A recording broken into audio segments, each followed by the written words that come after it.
Hi foodies, welcome to Soumya food house. ಇವತ್ತಿನ special recipe ಏನಪ್ಪ ಅಂದರೆ ತುಂಬ ಟೇಸ್ಟಿಯಾಗಿರುವಂತಹ ಮತ್ತು ರಿಫ್ರೆಶಿಂಗ್ ಆಗಿರುವಂತಹ ಒಂದು ಹಸಿ ಖರ್ಜೂರದಿಂದ ಜ್ಯೂಸನ್ನು ಯಾವ ರೀತಿ ಮಾಡೋದು ಅಂತ ನೋಡೋಣ.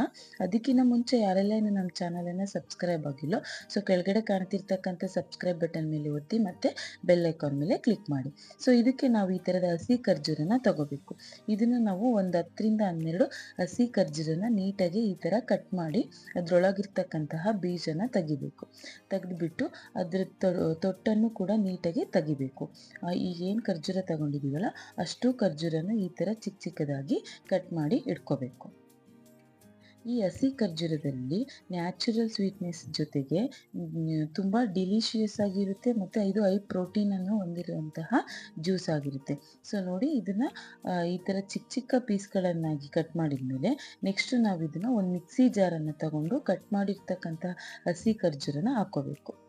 ಅದಾದಮೇಲೆ ಇದಕ್ಕೆ ನಾವು ಒಂದು 5 ರಿಂದ 6 ಗೋಡಂಬಿ, ಒಂದು 5 ರಿಂದ 6 ಬಾದಾಮಿನ ಹಾಕ್ಕೋಬೇಕು. ಅದಾದಮೇಲೆ ಇದಕ್ಕೆ ಕಲ್ಲು ಸಕ್ಕರೆನ ಹಾಕ್ಕೋಬೇಕು, ಒಂದು 2 ಟೇಬಲ್ ಸ್ಪೂನ್ ಅಷ್ಟು. ಇಲ್ಲ ಅಂದರೆ ನೀವು ಜೇನುತುಪ್ಪ ಅಥವಾ ಸಕ್ಕರೆನೂ ಕೂಡ ಯೂಸ್ ಮಾಡ್ಬೋದು. ಅದಾದಮೇಲೆ 1 ಲೋಟದಷ್ಟು ತಣ್ಣಗಿರುವಂತಹ ಹಾಲನ್ನು ಹಾಕಬೇಕು. ಕಾಯಿಸಿ ತಣ್ಣಗಿರ್ತಕ್ಕಂಥ ಹಾಲನ್ನು ಹಾಕಿ ನೈಸಾಗಿ ಇದನ್ನು ನಾವು ಈ ಥರ ರುಬ್ಕೋಬೇಕು.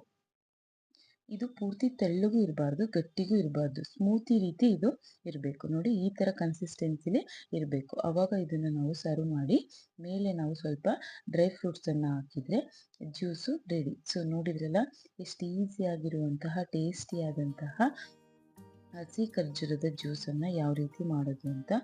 ಸೊ ಈ ರೆಸಿಪಿ ಯಾರಿಗೆಲ್ಲ ಇಷ್ಟ ಆಯಿತು, ಈ ಜ್ಯೂಸನ್ನು ನೀವು ಕೂಡ ನಿಮ್ಮ ಮನೆಯಲ್ಲಿ ಟ್ರೈ ಮಾಡಿ. ಟೇಸ್ಟ್ ತುಂಬ ಚೆನ್ನಾಗಿರುತ್ತೆ.